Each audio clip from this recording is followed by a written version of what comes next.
non lascia dichiarazioni, grazie, arrivederci. Signora, intanto come sta? Volevo chiederle come sta. Abbastanza, si cerca di andare avanti. Un'intera famiglia ancora in stato di shock dopo l'aggressione subita durante la rapina. Ida Binotto, di 50 anni, con il marito Pierfrancesco Tesser, suo coetaneo, e le 2 figlie, vive nel terrore di quei terribili momenti, quando nella villetta del quartier San Paolo a Treviso ha visto in faccia i suoi aggressori che nel cuore della notte, mentre facevano razzia in casa, l'hanno spinta giù dalle scale, procurandole un trauma cranico e una lacerazione alla testa con 3 punti di sutura. Come raccontano i coniugi Pellizzari, vicini di casa, svegliati dalle urla disperate delle figlie. La più giovane, che non ha piange, è rimasta spaventata parecchio, è andata a dormire. Anche sì, il marito, insomma, non sono stato perché in grado poi l'hanno sedati. Sì. Non sono stato in grado di difendere la mia famiglia. E è rimasto male, piangeva, insomma.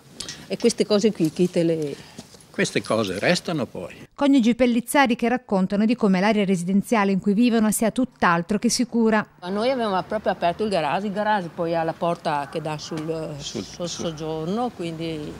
Ma questa quindi non è una zona che si può definire tranquilla, viene battuta spesso dai ladri purtroppo. Sì, purtroppo. Qua, ripeto, hanno già fatto questo per il passato. Ripetutamente. Con la certezza della pena il signor Pellizzari invoca la necessità di ripensare al criterio della legittima difesa. Chi è offeso deve essere tutelato, a differenza di quello che succede adesso, che è tutelato invece chi offende. Ha capito? Quindi qui ci sono delle regole, delle norme che vanno rovesciate, cambiate.